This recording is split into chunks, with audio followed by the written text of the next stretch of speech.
I mean, do you remember the first phone call that you did, that you called me with Fred on the line? no. So first of all, I was laying in bed because it was like 8 in the morning or something, and I didn't have any school, and I was like just lounging around. And you called me, and you were like, "Hey, do you think you could?" So we got this guy Robert. He's probably going to quit, and we need to figure out what he does because we don't really have a good understanding.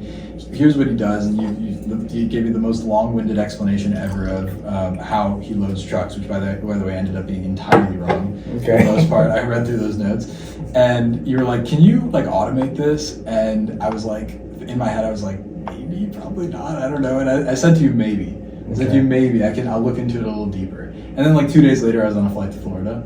So that's how that went. And then we got there, and it turned out that I was like, wow, actually we could do this, because I sat with Robert for a while. And so to answer that question, until I sat with Robert and actually learned, which I was really grateful that he was so open about how he did what he was doing. Yeah. He could have just told me to F off and not, not given me that information.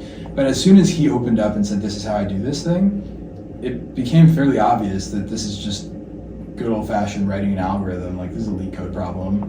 And then I called Ryan, and Ryan helped me build it because you guys wanted it really fast, and I probably was going to take 30 days too long, and we did it. Right. So to answer your question on like how I feel this is ready to like become a business is like, that's a total accident, right? Like, we did one project that turned into, now we're going to do our 5th one with Burnshead once we start Fred's new project. And then, like, we brought on 3 more engineers after Ryan.